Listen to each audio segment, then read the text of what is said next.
Hi everybody, hello friends, how is everyone doing this evening? I'm so grateful to be here again.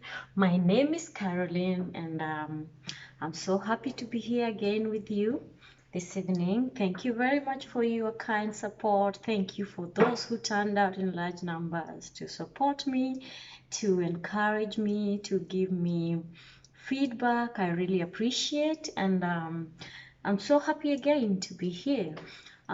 Today, I want us to talk about a subject that may be of interest to some of us, and this is about habits.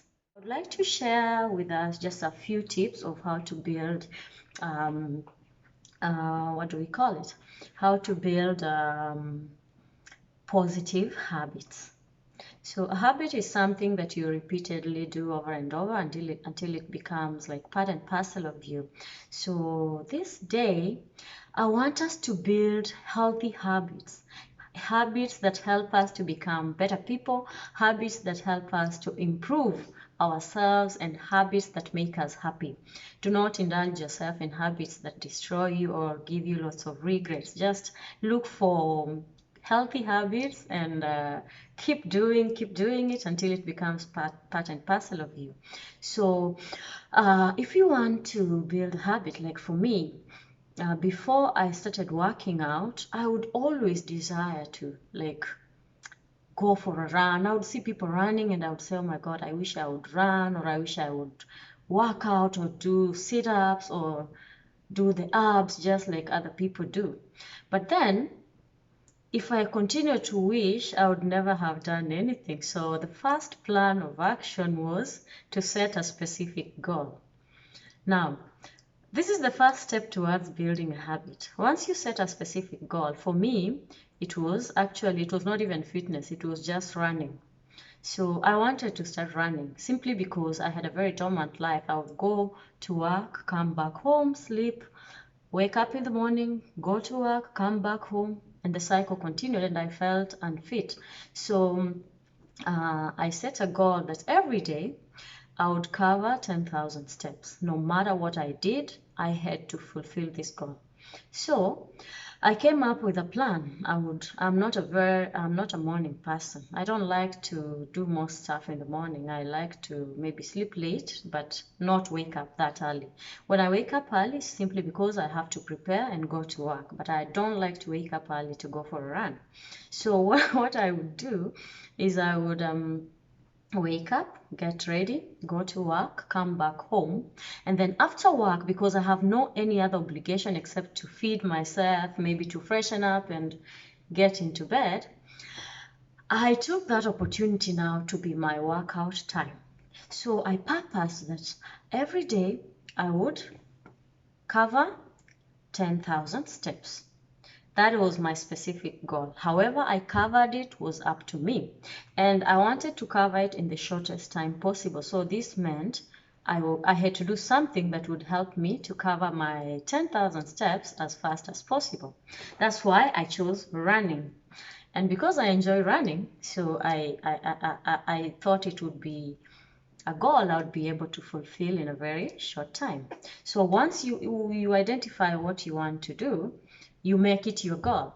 Like if you want to lose weight and you want to lose it in a particular way, you set a goal on how you are going to achieve it. So my goal was to run 10,000 steps in a day. Now, the second step towards developing good habits is create a detailed plan. Just create a detailed plan on how you are going to cover this distance. Now, for me, sometimes I would go to work, and when I come back home, I feel so tired and I would feel lazy. I would not want to go out and exhaust myself again because already I had been exhausted with work. So, what I used to do is while at work, because most of my work involved sitting, I would ensure during my lunch hour break, I would not spend the whole of it on lunch. I would eat very fast if I was eating, and then I would go out of the office for a walk. Thank God where I was working, we have nice boardwalk. I could just cross the road and I was uh, on the boardwalk and I could walk. So I used this time to like almost 30 minutes just walking from one end to whatever I would be able to cover, because I had to keep in mind that I still had to go back to work. So this way I was able to reduce the time that I spent, at the time I was able to cover a number of steps. So the balance would not be overwhelming in the evening. So I came up with that plan because it worked perfectly for me. Now, when I came from work, I would come home. Let's say, for example, during work, I covered 4,000 steps. That means I would only need 6,000 steps to complete my daily goal. And if I exceeded my daily goal, that would be superb. So I gave myself a chance to exceed my goal by trying to work on it and creating a plan that would make me achieve or exceed my goal. Now, the third step is to make it fun to repeat. Now, I am a fun person. I like fun activities. I don't like boring stuff. So, one of the things is I make my routines very, very fun and enjoyable. I am an outdoors person, so I don't enjoy running on the treadmill. I don't like to run on the treadmill unless it's the summertime when I cannot go out. So what I would do, I would come from work, or during the lunch hours, I would go to the boardwalk, and along the boardwalk, I was just walking besides the sea because the sea is just there. So it was very, very like attractive, and I love that environment. Just the serenity that the water provided would make me walk farther than I anticipated. Second thing is I had a rhythm that I used to play on my headset. So every time I would go for a walk, I would put on the song or that beat, and it would entertain me, and I would walk counting my steps based on the beat. So this activity made it fun for me because I was able to achieve my goal without realizing that I was working. Then when I came back home, when I would come back home, this is the best part of it. I would go to the park, and we have so many parks here. So I would choose which park I would want to go to.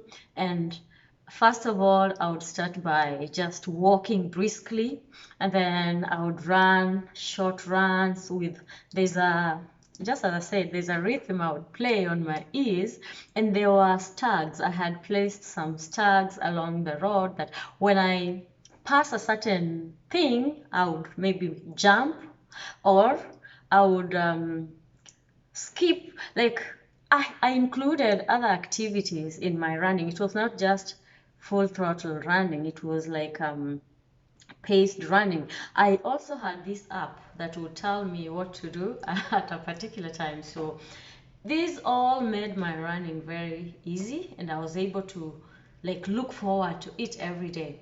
And again, another time, I I incorporated things like some body exercises like that were fun, that were not too hard on me. So when I was running and I would feel tired in the middle of the run, I would stop and I would do these body movements and then start again, and this made it fun for me.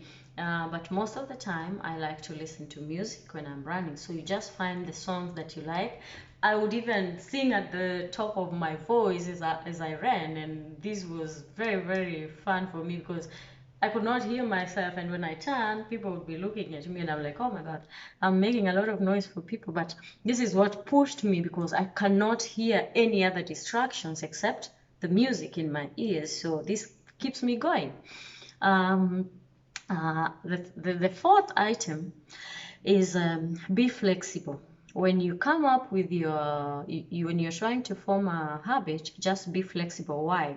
Because there are things that can come up and make you change your plans. Maybe you had arranged your schedule in a particular way today, and then let's say there's something that happens at work and you have to extend, or there's something that happens, you need to change your plan. Just be flexible, but do not fail to show up. Flexible means you are able to adjust your schedule and plan accordingly, and then fulfill you follow through the plan. So just don't be rigid on one thing. Just try as much as you can and follow through your plans, and include some flexibility on your planning, so that if plan A fails, then you have plan B, or you have a way of going around it and ensure that you have fulfilled all your plans. Third and last way to build, or last step to build a habit, is find the right kind of social support. Oh, this is very, very important. It's very, very important. Why? The people you work with determine a lot. The people you keep close to you determine a lot how far you can go in any aspect of life. So if you keep company with people who don't like fitness and you're trying to achieve a fitness goal, you will fail miserably. So what you need to do is find the right kind of support.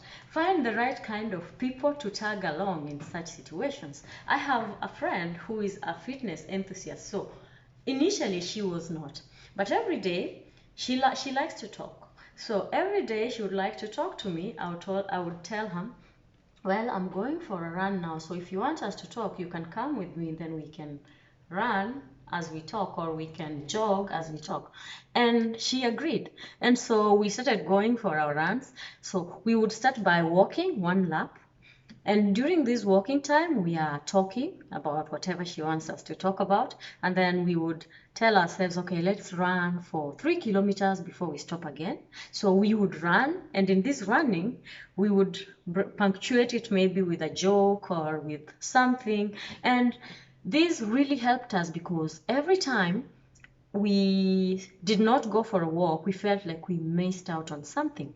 And at this time, as we speak, my friend is a very, very committed person. She is a fitness enthusiast. When we are not jogging, we are working out in the gym. When we are not in the gym, we are chatting and asking each other, how far have you gone with this exercise? So just find the right kind of people to support you in your goals, and do not look for the kind of support that discourages you from achieving your goals. If anybody tells you, oh, you work out every day, you should not go to work out today, just ignore them and don't listen to them. Please find people who support you in the course that you want to take, and this will keep you going even when you feel like you are not able to, because when you slacken, they will be able to push you, they will be able to encourage you to carry on. So this is how you can be able to form healthy habits. And then the last thing is stick to your plan. Please, whatever happens, stick to it. Do not postpone. Every time you procrastinate, you give room to slackening. So whatever the case, even if you're tired, just go. Once you get, there are times I come from work and I feel like today I'm not going to work out, I just want to sleep. But something deep in me just tells me, oh, just take a walk, then don't run. So I go out there, and before I know it, I am jogging and then I'm running. And the days I don't feel like going are the days I work out the most, because usually the most difficult thing is just beginning. But once you begin, you find the energy to carry on. So please, please build habits that are going to make you a better person, and let's be strong together. Let's ditch the bad habits. Let's put on the better habits for a better life. Thank you very much for watching. Let me know what you think about your habits. Let me know what habits you're forming, and let's share and encourage each other. Until we see each other, have a lovely evening and bye. Habits that I developed, and I'm becoming addicted to them. And some of these habits are very good. And so I was just looking at the pattern that I was following as I developed these habits. So I wanted to share a few tips with us on how to form healthy habits. Healthy habits. We don't want to form negative habits. We don't want to form habits that we will be regretting or will be looking for a way out to break in future. We want to form habits that we can be proud of and we can um, like follow through every day and become better people. So a habit is something that you repeatedly do over a period of time until it becomes like part and parcel of you. And if you don't do it, your brain sends a signal there's something you've not done. So today I just want us to talk about how to build habits,